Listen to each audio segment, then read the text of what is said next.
আপনি কি কখনো ভেবে দেখেছেন হাঁসের ডিম আর মুরগির ডিমের মধ্যে কোনটি বেশি পুষ্টিকর?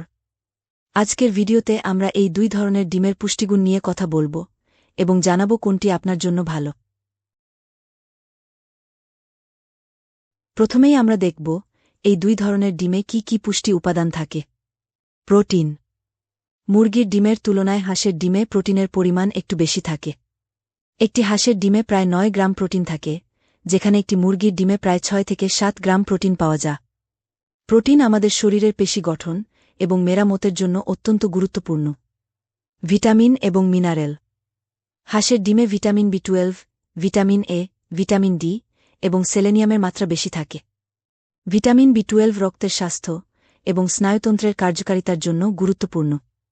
ভিটামিন এ চোখের জন্য ভালো, আর ভিটামিন ডি হাড়ের স্বাস্থ্যের জন্য অপরিহার্য।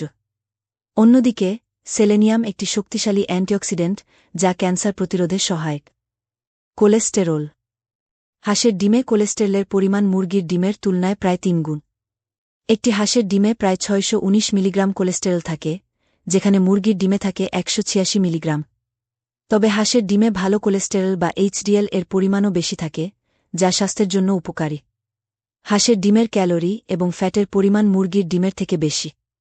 একটি হাঁসের ডিমে প্রায় 130 ক্যালোরি থাকে, যেখানে মুরগির ডিমে থাকে প্রায় 70 থেকে 80 ক্যালোরি। এছাড়া হাঁসের ডিমে স্যাচুরেটেড ফ্যাটও বেশি থাকে।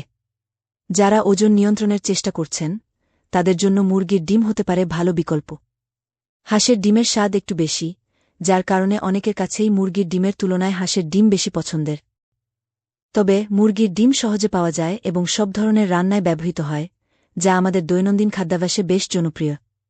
যদিও হাঁসের ডিমে পুষ্টিগুণ বেশি, তবে খারাপ কোলেস্টেরলের উচ্চ মাত্রার কারণে এটি প্রতিদিনের খাদ্যাভ্যাসে যোগ করা সবার জন্য নিরাপদ নাও হতে পারে।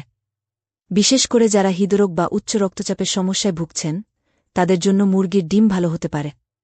অন্যদিকে যারা শরীর গঠনের জন্য বেশি প্রোটিন চান তারা হাঁসের ডিম বেছে নিতে পারেন।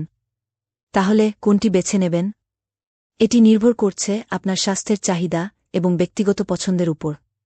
দুটো ডিমই পুষ্টিকর, তবে আপনার শরীরের চাহিদা অনুযায়ী কোনটি ভালো হবে সেটি আপনাকেই ঠিক করতে হবে। যদি ভিডিওটি আপনার ভালো লেগে থাকে তাহলে লাইক করুন, শেয়ার করুন এবং চ্যানেলটি সাবস্ক্রাইব করুন। পরের ভিডিওতে আবার দেখা হবে। ততক্ষণ আল্লাহ আপনাকে ভালো রাখুন।